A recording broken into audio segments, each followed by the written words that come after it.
Entre estas dos grandes masas continentales se encuentra Costa Rica, ubicada en el Istmo Centroamericano. Limita al norte con Nicaragua y al sur con Panamá. La población costarricense apenas supera los 4 millones de habitantes, mientras que la economía nacional pasó de ser la de un país eminentemente agrícola y ganadero a una economía de servicio.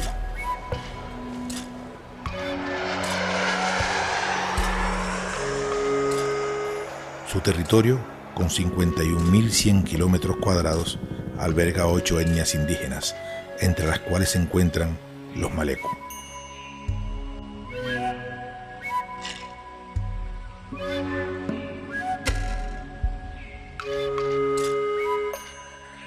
Maleku significa nuestro, aborigen. Y ser Maleku es ser orgulloso de pertenecer a un grupo de aborígenes de Costa Rica. Maleku para los pueblos indígenas es ser originario de estas tierras, que tenemos una costumbre, una tradición, una cultura diferente a la clase dominante. El indígena es amante de la naturaleza y siempre lo comentamos. El Maleku no corta un árbol si no lo está necesitando. Y es proteger lo que es el medio ambiente, es lo que hace la cultura Maleku. Durante siglos los Malekus han permanecido en lo que hoy se conoce como la cuenca del Río Frío, espacio que representa casi el 13% del territorio nacional. Por la riqueza de su diversidad biológica, la cuenca del Río Frío ha llamado la atención del gobierno central, de la sociedad civil y de agencias internacionales como lo es la Cooperación Española, pues esta zona hoy se considera vulnerable. El proyecto de Río Frío, como ya muchos saben, es un proyecto integral de cuencas, que lo que busca es trabajar para poder garantizar que los servicios de los ecosistemas que hay en la cuenca de Río Frío sigan funcionando y sigan beneficiando a las comunidades. Aproximadamente hay como 300.000 personas que están viviendo a lo largo de la cuenca de Río Frío y todas ellas, prácticamente todas ellas, dependen del medio en el que viven, por lo cual su vulnerabilidad es muy alta. Vimos cómo sufrieron con la sequía, vemos cómo sufren con las inundaciones, con los incendios forestales, sus cultivos se secan o se queman. Entonces es muy importante el manejo que hagamos de la cuenca para garantizar que esas comunidades que están ahí viviendo van a tener una buena calidad de vida. Cuando las poblaciones, sobre todo, son poblaciones más deprimidas, dependen, como decíamos, directamente del medio en el que viven, con lo cual el estado de ese medio les influye también directamente. Ese vínculo entre el medio ambiente y el desarrollo social es el porqué el proyecto Río Frío se centró en la cuenca, donde hay unos bajos índices de desarrollo, sin embargo hay una alta riqueza biológica, con lo cual, con un buen manejo, se esperaría que la calidad de vida de esas poblaciones mejoraran. De las 300.000 personas radicadas en la cuenca, casi 500 son Maleku. Es el único grupo indígena que habita la zona. Ellos viven en 3 comunidades conocidas como Palenque de Margarita, Palenque el Sol y Palenque Tongibe. En la cosmovisión Maleku, el agua es fundamental. Cultura y agua son uno solo. Si el equilibrio del ambiente se quiebra, está en duda la existencia misma, pues todos se sienten unidos por el agua. Creemos firmemente que los dioses están en la naciente de los ríos y en los volcanes. De ahí que esos lugares se considera sagrado y el lugar donde también terminan los ríos. En este caso, el Maleku logró declarar el refugio Caño Negro y partes y la ribera del lago de Nicaragua como sitio sagrado. Y se le llama Ucuriquitucarraco, que quiere decir lugar donde se juntan los ríos. De ahí en adelante entonces es que para nosotros esas tierras de los humedales son lugares sagrados, aparte de que ahí se obtiene gran cantidad de alimentación que el pueblo indígena ha utilizado a través de la historia para su subsistencia. Una de las cosas que a mí me gusta es pescar. Es pescar y andar cazando las tortugas que tanto nos gustan en este lugar. Y mucha gente le gusta. En los 500 años que vivió el indígena, que ha vivido aquí, no en panga, ni en bote, en balsas de este palo. Y se iban a Caño Negro a traer tortuga. en toda la época de verano. Cuando el indígena venía subiendo con este cargamento, otros 10 indígenas iban bajando para traer más. Y así pasaba toda la época del verano. Y no hubo escasez, no hubo escasez.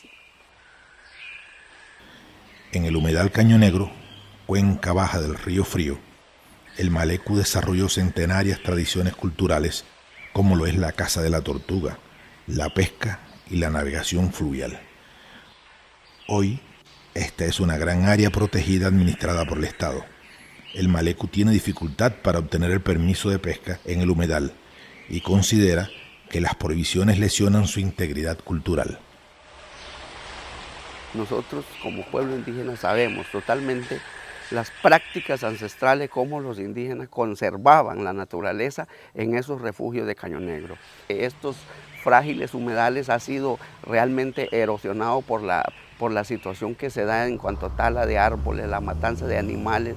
Y sí es cierto que se ha protegido la cacería con eso de declararlo refugio de vida silvestre Caño Negro, pero sí también se ha limitado la participación del pueblo indígena y se ha limitado de la forma como los indígenas conservaban dichos recursos. Una ocasión me metí para ver si cazaba algo, ¿verdad? La idea era matar un mono colorado para hacer una medicina, ¿verdad? La manteca es muy buena para el asma, ¿verdad? Entonces yo quería sacar un poco para ahí para darle a una gente que lo estaba necesitando. Y me metí 4 horas al fondo y no pude llegar al fondo de una quema. Esa es la grave situación que nosotros tenemos. Las quemas grandes que hay. Le dije a un amigo mío, le digo, fíjate que me metí 4 horas, le digo, tuve que salir disparado porque ya no aguantaba, no había agua, no había nada. En ese momento tuve que salir de para allá. Y me dice, ¿cómo le ibas a llegar en el fondo? Si esto viene desde allá Caño Negro, toda esa quema. ¿Cuántos seres cree usted que se fueron ahí? Montones de seres. Todos por haber ahí, iguanas, tortugas, venado, todo se fueron. Para más pasto. Aquí donde estamos ahorita, esto era montaña. Había árbol robusto, grande, grandes cantidades de especies de animales como aves, que uno se da gusto ver toda clase de especies de aves y animales. Hoy en día, como ustedes observan, no hay árboles, ya no hay aves, ya no hay especies de animales, y el río ya no es río. ¿Y eso por qué?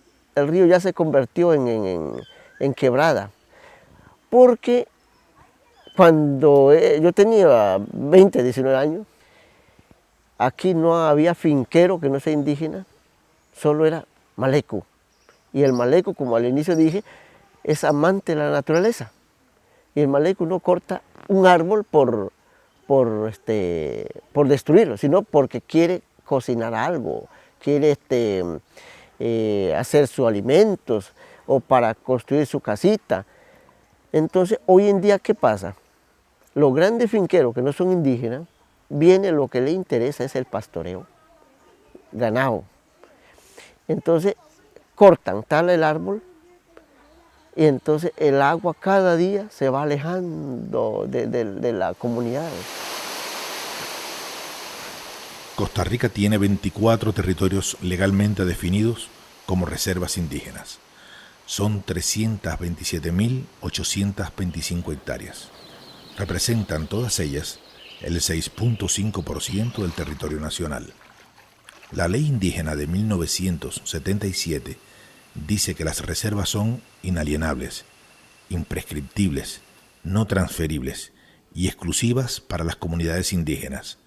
La ley no ha podido impedir la usurpación de esas tierras. Hoy los malecus solo disponen del 20% del territorio de la reserva asignada. Nos han puesto límite a nuestro territorio. E inclusive se creó la mal llamada reservas indígenas para tenernos aislados en un determinado territorio. Entonces eso no nos ha permitido vivir de acuerdo al entorno que vivíamos anteriormente. En el mapa nacional de Costa Rica, El pueblo malecu tuvo su asiento originario al interior de este gran bolsón. Así se ve desde el aire la cuenca del Río Frío, que es de unos 6.800 kilómetros cuadrados de extensión.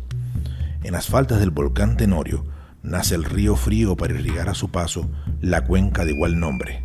Recorre este río y sus afluentes 90 kilómetros por quebradas y llanuras aluviales hasta desembocar sus aguas en el río San Juan, límite de la frontera norte de Costa Rica con Nicaragua. Los malecu ocupaban cerca de 1.100 kilómetros cuadrados de este amplio territorio a finales del siglo XIX.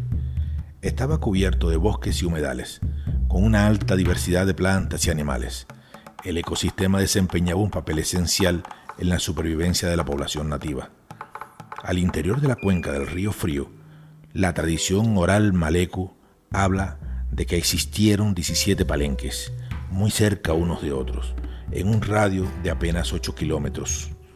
Pero los sitios de caza, pesca y lugares sagrados se habían dispersado en una extensión de la cuenca entre la cordillera volcánica que alberga el volcán Tenorio y el límite actual del territorio de Nicaragua. El territorio histórico malecu de 1.100 kilómetros cuadrados se redujo a solo 580 hectáreas, son casi 6 kilómetros cuadrados, con 3 palenques o asentamientos en pie: Tongibe, Margarita y El Sol. Esto indica entonces que de 2.743 hectáreas que comprende el territorio indígena, el 20% corresponde a unas 580 hectáreas en manos de indígenas. Eso obviamente dividido entre 120 familias nos correspondería 4 manzanas o 4 hectáreas por familia. Es lógico que esto no es suficiente para que el indígena pueda subsistir. Entonces se presentan los conflictos de tierra, muchas veces entre indígenas y otras veces entre indígenas y no indígenas. Desposeídos de las formas tradicionales de subsistencia y limitados en el uso de la tierra y el agua como fuentes originarias de la cultura malecu, aparecen en el entorno modos y formas de explotación económica ajenas a su experiencia. Augusto Blanco, presidente de la Asociación de Desarrollo, se introduce como propietario en la compleja trama productiva de la crianza porcina.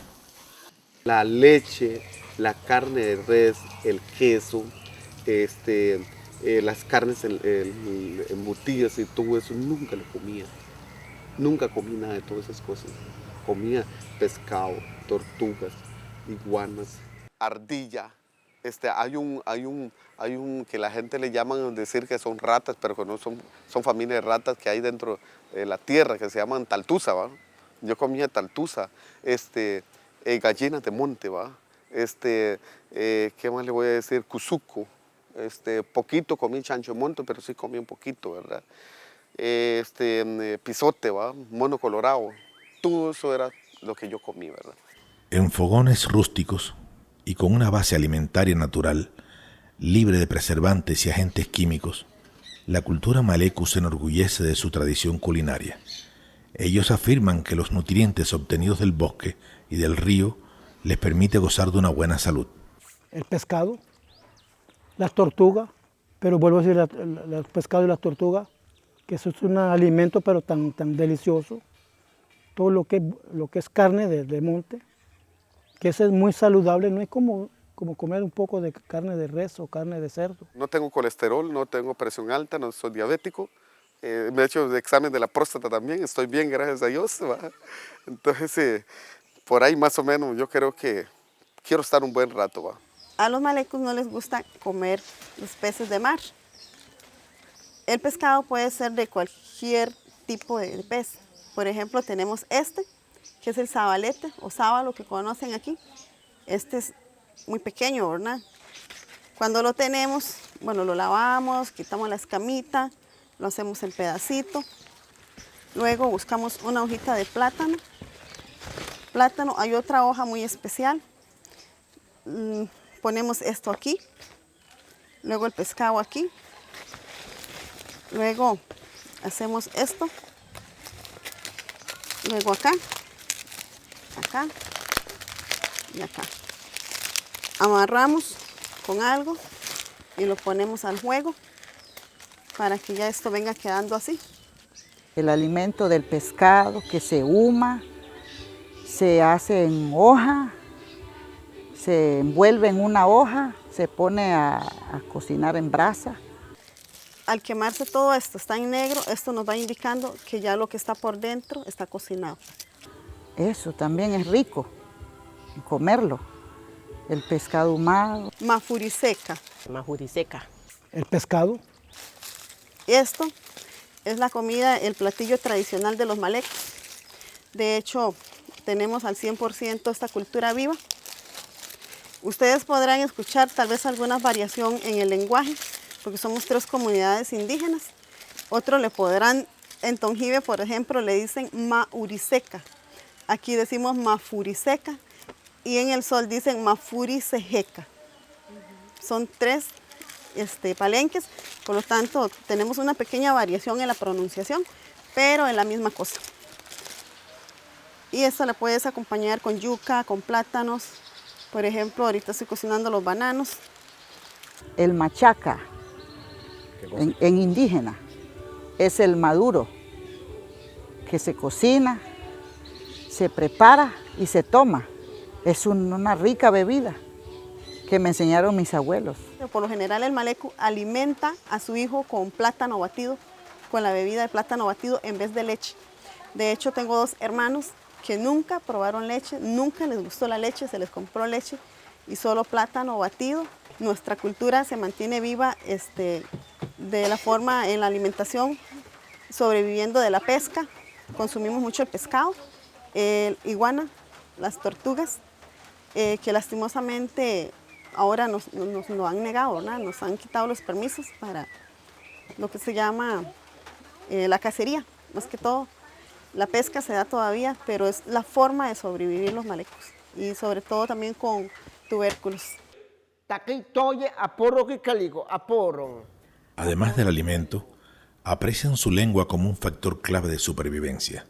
Saben que la lengua es un arma poderosa para luchar contra todo lo que amenaza su existencia. La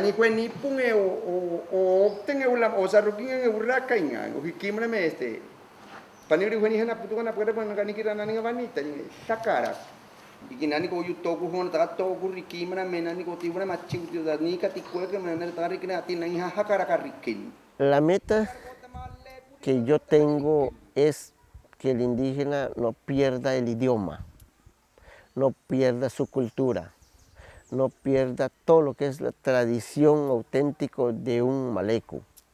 Entonces, ya sabemos que ya el pastoreo lo dominó, pero que no se pierda el idioma. Y nanaiko iu, aporo kaliko iu muera. Erigi takao taka hititi kahai, hititi. Taka hora ifa toku fa muera, ki taka ni rikanele kurri. Y como la lengua, la residencia de sus dioses en lagunas y ríos aledaños, así como sus prácticas ceremoniales funerarias, nos indican cuán apegados están a su entorno natural. Es una ceremonia muy linda, muy especial. Es que el maleco no utiliza ataúd, porque dice que si nosotros salimos de la tierra nos espera a nosotros también. Entonces, ¿qué hace el maleco cuando alguien muere? Se hace, bueno, tengo entendido que aquí el entierro no indígena es de 9/4. El maleco es menos. ¿Por qué menos? Porque dice que si uno entierra en más profundidad, significa que uno no quiere a aquel personaje, el que murió.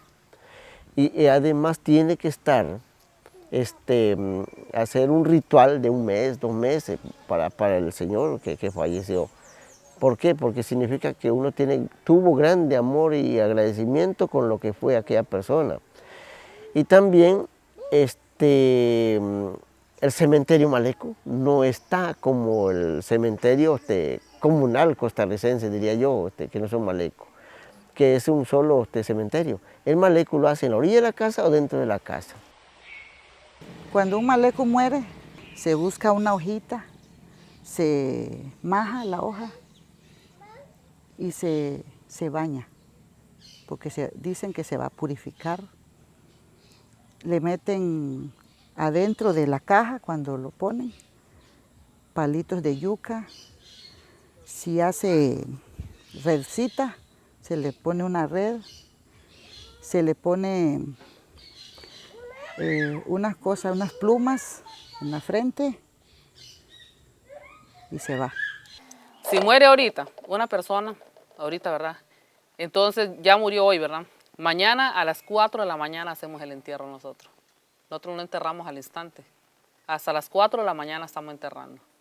¿Por qué? Porque si nosotros enterramos, digamos, en la noche, el Dios de allá arriba dice, pero ¿cómo me van a enterrar a mí ahorita de noche si nadie me va a recibir en el cielo? Mientras que a las 4 de la mañana ya todo el mundo está despierto. Entonces, ese es, digamos, a mí un día la gente me decía, pero ¿cómo va? Pero es cierto, me dice, ¿tiene lógica? No, no tiene lógica. Nosotros nos dijeron que es así.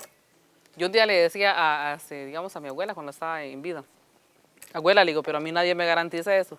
Si es cierto, me decía, ella me decía. ¿Por qué? Porque a los 5 días, digamos, de fallecida, empieza la lluvia.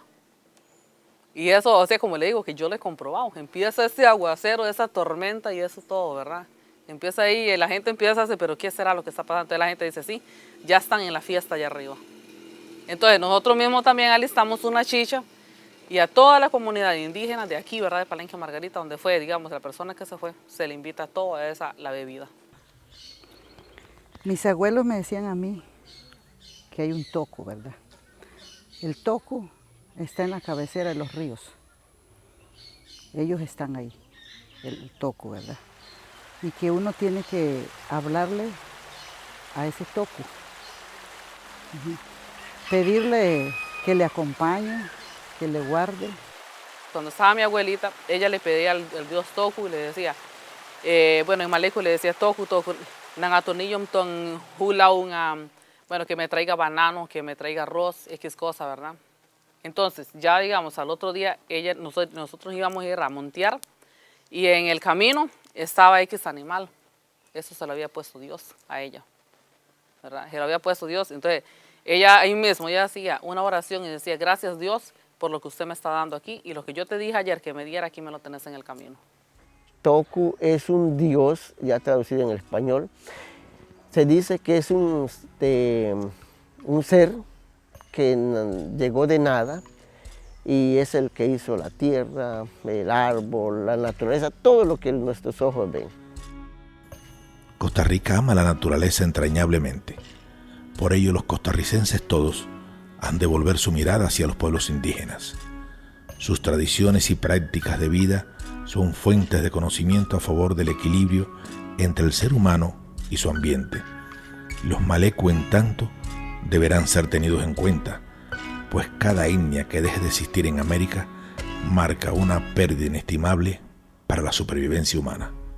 Yo me siento malecu y me siento orgulloso de ser malecu porque mis pensamientos no son tus pensamientos, porque tengo una clara visión sobre lo que es la vida y lo que es la vida de la naturaleza, una cosa del cual el no indígena no está consciente.